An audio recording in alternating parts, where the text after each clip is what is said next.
Water in the state of California is primarily a math lesson as well as a politics lesson. Um, Follow the money, follow the corruption. Um, 85, well, this is from 1991 when I was listening to public radio, and there was the one of the biggest droughts in California's history. Up to that point, there was discussion pro and con about what to do about the water situation in California, and both sides agreed on these numbers I'm about to say. And based on that, they went through this whole discussion about water, and that's the same thing 31 years later that we're still doing, and it's been the same discussion forever, and it will probably be into the future too. And anyway, here's the numbers. 85% of the water by volume is used by agricultural concerns. 11% is used by businesses, hotels, manufacturing, businesses, which leaves 4% for you and me of fresh water. Okay, that's by volume, understand. The water we drink is different than what they use for agriculture. They don't process the water for agriculture. It basically comes straight out of the ditches and goes to the lands.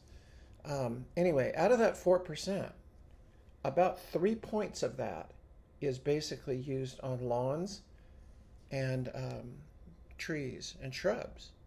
Okay, so that leaves 1%, 1 percentage point for you and me to be able to flush our toilets, wash ourselves, wash our clothes, cook and eat and drink. I mean, that's it. And of that 1%, the majority of that is used, like I said, for flushing toilets and for washing ourselves. I mean, flushing toilets, you could use recycled water if you wanted the expense. So anyway, we're talking like numbers here. They're telling us to conserve in the cities based on 1% by volume.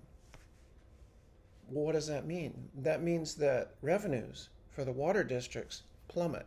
And that's what happened in 1991. And so they went, oh no, we have to raise the rates. We don't have enough money to maintain the bureaucracy. And so they did.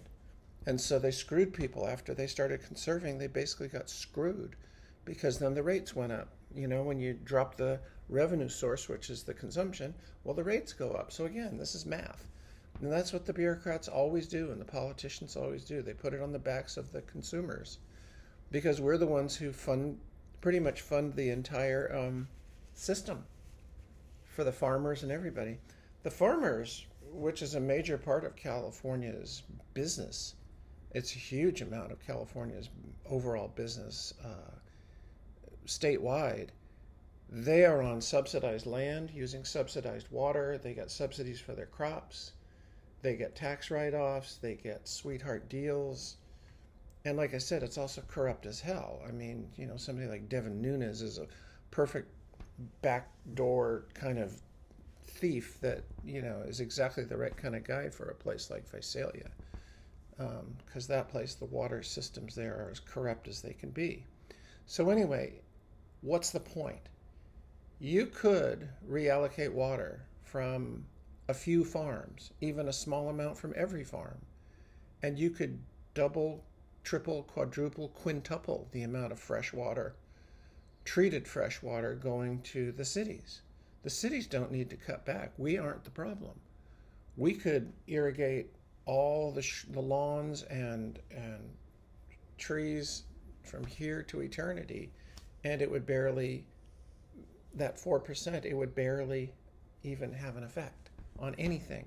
It's like a fly beating its wings and trying to overcome a hurricane. We are the fly as consumers, and the hurricane is agricultural interests.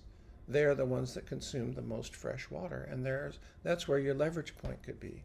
It would take nothing to shut down a few farms or reallocate stuff from a few farms to massively increase the amount of fresh water to people in the cities. Now, that said, we also have an endless supply of water right there. It's called the Pacific Ocean. And the city of Carlsbad worked with Poseiden Water project, I don't remember their name, and they put in a desalination plant. The late Mayor Bud Lewis brought that forward, and I think Matt Hall and other people on city council who then became mayor push that through. I was in Rotary Club in Carlsbad when that was being talked about, and Poseiden came many times to Rotary meetings, and it made sense, and it makes sense now. The city of Carlsbad produces 50 million gallons of fresh drinkable water every single day. Well, I think the city of Huntington Beach is doing it, and a bunch of other places are putting in desal plants. I mean, if you want to basically do the lazy thing, then put in desalination plants everywhere up and down the Sacramento Delta and all up and down the coast and everywhere that you have access to either brackish or seawater, and, process it. Then you have a fixed amount for the city people to pay for a fixed supply of water. And we don't have to deal with the vagaries of California agriculture and snow melt and the supply of fresh water that comes out of our mountains and comes out of the sky. I mean, sort of makes sense in many, many ways, right? Getting into the whole thing about agriculture in California and the politics of it. Oh my gosh. I mean, you'll get your arms broken or your car will be driven off the side of the road in an accident if you just get a little bit too frisky and clear-eyed about what's happening with water politics in California. There's movies about this, there's books. It's dangerous stuff. So if you're looking to understand California water, there's a really good book called Dreamt Land. And I can't remember the name of the author, but I read it recently, and it details who's doing what in California agriculture with regard to water. And it's fascinating because it is a blow-by-blow, moment-by-moment, timeline-driven, naming names, the whole thing. It's amazing. It's very clear who's taking water and how they took it and what they're using it for and who gave them the ability to take that water. The people who do politics in our state in Fresno and Bakersfield and that whole area up and down the 99 corridor, that is, when it comes to water politics, that is one corrupt group of people. But like I said, be careful. Even this video might get me in trouble with those people, and they're gangsters. They'll go after you. So let's see. Let's review. 85% of the water is consumed by agricultural interests. If you want to increase water for people in the state of California, go after the agricultural interests. But be prepared. They're going to squawk and scream and make all kinds of noise. One other thing you might consider about agricultural interests in California, I don't know what portion of their product sold goes domestically, but I think a very large portion of it, and again, I'm speaking for ignorance here, I don't know my numbers, but a lot of it is sold overseas. It's sold to other markets, China and Japan and Europe and Asia and many other places, Australia. These places are buying from U.S. agriculture. So you're subsidizing them with tax write-offs, land, water, and giving them all kinds of breaks on their taxes and such. And then they're selling it overseas. So when you see those signs in the Central Valley saying, is it a waste of water to grow food? Well, yeah, when you're selling it to China on taxpayer dollars, funded by people like me who have to pay taxes. So yeah, it is a waste. I'll grant it for you. I'll answer your question from your stupid little MAGA sign there, which is yes, you are wasting a lot of money and a lot of water in order to sell to foreign interests. Do I care if China doesn't get their kumquats or their almonds? Yeah, I really would rather not have China dictating water politics in California, but they do to some degree. But England probably does too, and a million other countries out there, Canada, and everybody else is buying from the U.S.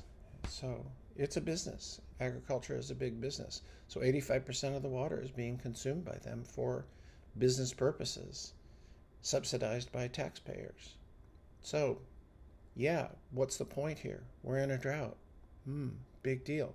Put in desalination plants. If you guys are so worried about this and you don't have the guts to go take on agricultural interests in the state of California, then put in desalination plants. It's the easy and you're just going, oh, we can't do that. Oh, it's too hard.